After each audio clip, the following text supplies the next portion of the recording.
एक साधु था। वह रोज घाट के किनारे बैठकर चिल्लाया करता था कि जो चाहोगे सो पाओगे, जो चाहोगे सो पाओगे। बहुत से लोग वहां से गुजरते थे, पर कोई भी उसकी बात पर ध्यान नहीं देता था और सब उसे एक पागल आदमी समझते थे। एक दिन एक युवक वहां से गुजरा और उसने उस साधु की आवाज सुनी कि जो चाहोगे सो पाओगे, जो चाहोगे सो पाओगे। आवाज सुनते ही वह युवक उसके पास चला गया। उसने साधु से पूछा, महाराज, आप बोल रहे हैं कि जो चाहोगे सो पाओगे, तो क्या आप मुझको वो वरदान दे सकते हैं जो चाहता हूँ? साधु उसकी बात को सुनकर बोले, हाँ बेटा, तुम जो कुछ भी चाहते हो मैं उसे जरूर दूंगा। बस तुम्हें मेरी बात माननी होगी।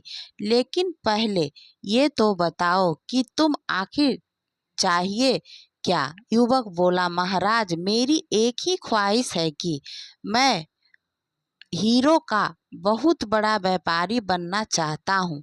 साधु बोला, कोई बात नहीं, मैं तुम्हें एक हीरा और एक मोती देता हूँ। उससे तुम जितने भी हीरे मोती बनाना चाहोगे बना पाओगे। और ऐसा कहते हुए साधु ने अपना हाथ आदमी की हथेली पर रखते हुए कहा, पुत्र, मैं तुम्हें दुनिया का सबसे अनमोल हीरा दे रहा हूँ। लोग इसे समय कहते हैं। इसे तेजी से अपनी मुट्ठी में पकड़ लो और इसे कभी मत गंवाना। तुम इससे जितने चाहो उतने हीरे बना सकते हो। युवक अभी कुछ सोच ही रहा था कि साधु उसकी दूसरी हथेली पकड़ते हुए बोले, पुत्र, इसे पकड़ो, यह दुनिया का सबसे कीमती मोती है। लोग इसे धैर्य कहते हैं। जब कभी समय देने के बावजूद परिणाम न मिले तो इस कीमती मोती को धारण कर लेना। याद रखना कि जिसके पास यह मोती है वह दुनिया में कुछ भी प्राप्त कर सकता है। युवक गंभीरता से साधु की बातों पर विचार करता है और निश्चय करता है कि आज से वह कभी अपना समय बर्बाद नहीं करेगा और हमेशा धैर्य से काम लेगा।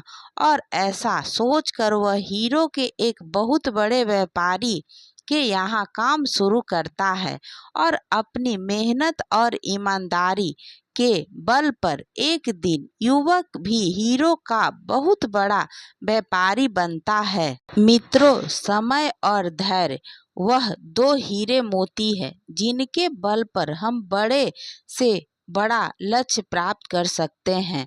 अतः जरूरी है कि हम अपने कीमती समय को बर्बाद ना करें और अपनी मंजिल तक पहुंचने के लिए धैर्य से काम लें। दोस्तों, कहानी पसंद आई हो तो लाइक करें।